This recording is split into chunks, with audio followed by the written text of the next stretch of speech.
Salam dəyərli müəllimlər. Bu gün mən sizə texnologiyadan ölçmə və nişanlama alətləri, yəni üçüncü mövzumuz olan ölçmə və nişanlama alətləri haqqında ətraflı məlumat verəcəm, açar sözləri deyəcəm və altından xətt çəkib yadınızda saxlaya bilərsiniz.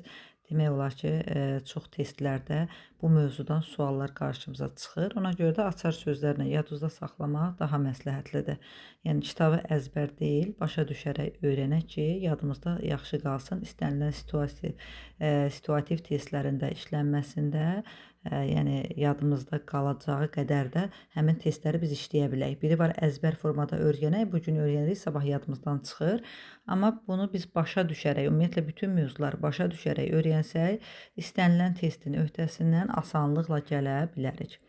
Odur ki, başlayaq dərsimizə. Demək ki, əgər bizdən soruşsa ki, vacib və məsuliyyətli əməliyyatdır.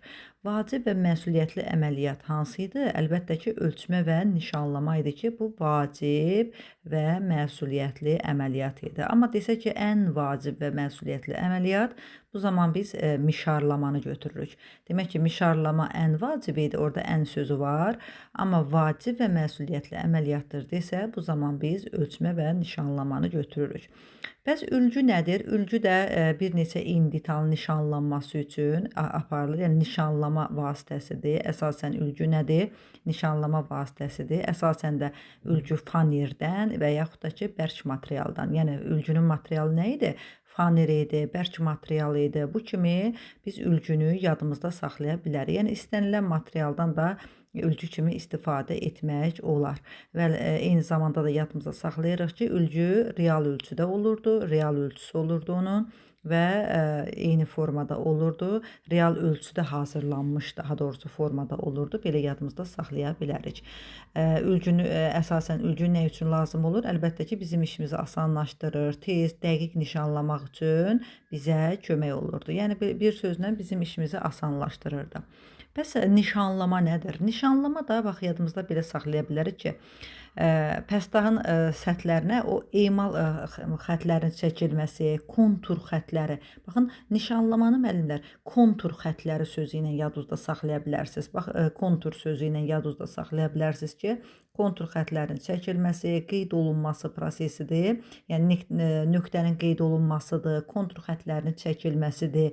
Bax, bu sözlə biz nişanlamanı qısa formada yadımızda saxlaya bilərik. Yəni əzbər cümlələrlə yox, hansı sözlərlə kontur xətlərinin çəkilməsi, nöqtələrin qeyd olunması kimi yadımızda saxlaya bilərik nişanlanmanı. Demək ki, nişanlanma, kontur xətlərinin çəkilməsi, ülgünü necə yadımızda saxladıq? Bir neçə eyni detalın tez, dəqiq nişanlanması və eyni zamanda material olaraq da ki, istənilən materialdan, bərk materialdan hazırlana bilirdi.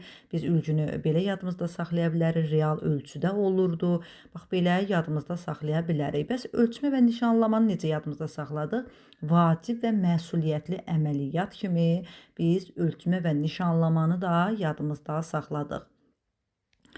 Diqqətlə qulaq assanız, inanın ki, bu izahdan sonra siz bu mövzunu tamına mənimsəmiş olacaqsınız, dəyərli müəllimlər. Və bundan sonra da hansı mövzuların çəkilməsini istəsəniz, rəy bölməsində qeyd edərsiniz.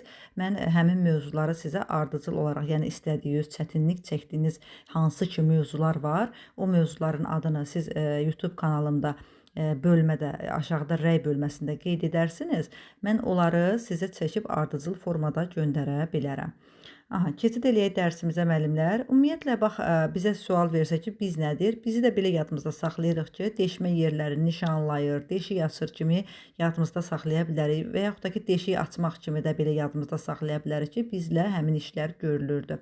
Bəs karandaş nə idi? Bax, karandaşı nişanlama xətləri sözü ilə yadımızda saxlayırıq. Baxın, nişanlama xətləri görsəniz, siz karandaşı götürürsünüz testlərdə, amma paralel xətlərin çəkilməsini görürsünüzsə, bu zaman nəyi götürürsünüz? Siz reysmuzu götürürsünüz. Demək ki, paralel xətlərin çəkilməsi desə, baxın, aşağıda reysmuzu görürük. Baxın, reysmuz. Deməli, paralel xətlər desə, siz reysmuzu götürürsünüz müəllimlər. Amma nişanlama xətləri desə, bu zaman siz deməli, karandaşı götürürsünüz. Davam eləyirik. Daha sonra bax bizdə var idi, nə bucaqlıq var idi, xarrat metrəsi var idi, metal ölçmə lenti var idi. Bucaqlıqdan başqa var idi, pərgar var idi, xarrat günyəsidir, xarrat metrəsidir. Bax bunlar haqqında gəlin ümumi məlumat alaq. Bunları açar sözlərlə yadımızda saxlayaq müəllimlər. Demək ki, bax bizə sual versə ki, meşə və mişar materiallarını ölçür və nişanlayır. Bax M, 3 dənə M kimi yadınızda saxlayırsınız. Yəni meşə, mişar materialları. Bax belə 3M kimi də bunu yadınızda saxlaya bilərsiniz. Meşə və mişar materiallarını ölçüb nişanlayan ölçmə və nişanlama alətləri hansıdır? Nişanlama aləti hansıdır? Bu metal ölçmə lentidir. Yadımızda qalsın müəllimlər. Həm də onu da deyim ki, metal ölçmə lenti həm ölçmə, həm də nişanlama alətləridir. Yəni bunlar içərisində həm ölçmə, həm də nişanlama alətləri var ki, onlar da sizlər üçün deyəcəm, qeyd eləyər sözü üçün. Demək ki, metal ölçmə lenti nə oldu? Meşə və mişar materiallarını ölçüb nişanlamaq üçün yadımızda saxlayırıq. Bəs xarrat günyəsi nə idi? Xarrat günyəsi müxtəlif bucaqları, baxın müəllimlər, müxtəlif bucaqları ölçüb nişanlayırsa, bu nə olacaq? Əlbəttə ki, deməli bu xarrat günyəsi olacaq. Xarrat günyəsinin də özünün 3 hissəsi var idi. Xarrat günyəsinin hissələri hansılar idi? Əlbəttə ki, xarrat günyəsinin sıxıcı vinti var idi, qəlbi var idi, xəttkeşi var idi. Yəni bu kimi hissələri vardı. 3 dənə hissəsi vardı xarrat günyəsinin. Yadımızda saxlayırıq və üzərində də ölçülər yox idi. Bax bu da qalsın yadımızda.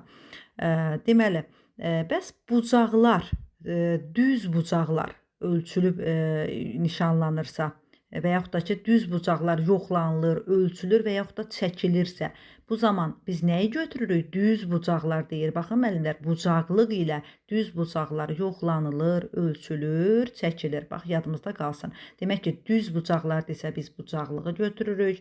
Müxtəlif bucaqlar desə biz nəyi götürürük? Xarrat günyəsini götürürük. Amma sadəcə olaraq bucaqlar ölçülür, nişanlanır desə, bu zaman biz transporteri götürürük müəllimlər. Demək ki, yadımızda saxlayaq. Bucaqlar desə bucaqlığı, düz bucaq desə bucaqlığı, müxtəlif bucaqlar desə xarrat günyəsin, amma sadəcə bucaqlar nişanlanır, ölçülür desə, bu zaman siz transporteri götürürsünüz testlərdə. İndi baxaq görək, bəs ölçmə və nişanlama alətlərini seçək. Təkcə ölçmə və nişanlama hansılar idi? Ölçmə və nişanlama alətlərində var idi. Deməli, ölçür, nişanlayır transporter, ölçür, nişanlayır xarrat günyəsi, ölçür, nişanlayır bölgüləri olan xəttkeş. Bax, bunlar bir də metal ölçmə lenti idi ki, bunlar 4-ü ölçmə və nişanlama alətləri hesab olunurdu. Bax, bunları da yadımızda belə saxlayırıq və eyni zamanda da bölgüləri olan xəttkeş də özdən ölçmə və nişanlama alətidir. Bu da bölgüləri olan xəttkeş nə işə yarayır? Bu da kiçik ölçülü pəstahları ölçür, nişanlayır. Yadımızda qalsın ki, bölgü sözü ilə yadımızda saxlayırıq ki, bölgüləri olan xəttkeşlə biz kiçik ölçülü pəstahları ölçürük və nişanlayırıq. Bu da qalsın belə yadımızda. Bəs iri ölçülü pəstahlar desə, baxın, iri sözü ilə yadımızda saxlayaq. İri ölçülü pəstahlar xarrat metrəsi ilə ölçülürdü. Bax, bunlar da qalsın yadımızda ki, yadımızdan çıxmasın. Bəs bizdən soruşsa ki, reismusun neçə hissəsi var? Reismusun neçə hissəsi var idi? Qəlbi, meydançası, kiçik mismarı, pazı, bir də tirciyi vardı. Yəni, reismusun 5 hissəsi var idi. 5 hissəsi var idi. Xarrat günyəsi isə 3 hissədən ibarət idi. Demək ki, həmin bu paralel xətlərin çəkilməsi desə, biz nəyi götürürük? Əlbəttə ki, biz götürürük reismusu testlərdə. Bəs bizdən soruşsa ki, pərcarın neçə hissəsi var? Baxın, müəllimlər, bu kitabda qeyd olunmuyub. Amma mən bunları deyəcəm sizə, qeyd eləyər sözü üçün, qeyd götürərsiniz. Pərcarın 4 hissəsi var idi. Qollar, qrifel, iynə, bir də başlıq hissədən ibarət idi. Baxın müəllimlər, qollar, qrifel, iynə, bir də başlıq hissəsi var idi ki, bu da pərcarın hissələri idi. Pərcarla bəs hansı işlər görülürdü? Əlbəttə ki, pərcarla da deməli deşik yerləri, çevrədir, qövslərdir. Bunlar nişanlanırdı, çəkilirdi. Yadımızda saxlayırıq ki, pərcar da bundan ibarət idi. Bəs bucaqlıq hansı materialdan olur desə və yaxud da neçə hissədən ibarət ibarət olur bucaqlıq. Əlbəttə bucaqlıq özü də metaldan, bir də taxta materialından olurdu. Əsasən də 2 hissəsi var idi. Uc, bir də qəlib hissədən ibarət idi. Bax, bu da yadımızda qalsın. Karandaşlar da quruluşuna görə 2 cür olurdu. Yəni yonulmasına görə daha doğrusu 2 cür olurdu. Bunlar da hansılar idi? Düzgün yonulan, bir də düzgün yonulmayan karandaşlar da var idi. Sizə ətraflı məlumat verdim bu dərs haqqında müəllimlər. Yenə də deyirəm, əgər hansısa mövzuda çətinliyiniz olarsa, yəni çətinlik çəkdiyiniz mövzular olarsa, rəy bölməsində qeyd edərsiniz. Mən sizə maraqlı gələn, yəni sizin çətinlik çəkdiyiniz hansı mövzular varsa, bu formada, yəni sadə dildə onları sizə izah edib, video izahlarını göndərə bilərəm. Çalışdım ki, amma burada sadə dildə deyim, yəni kitab cümlələri ilə yox, başa düşəcəyimiz tərzdə deyim. Dinləyin, hər birinizə uğurlar arzu edirəm.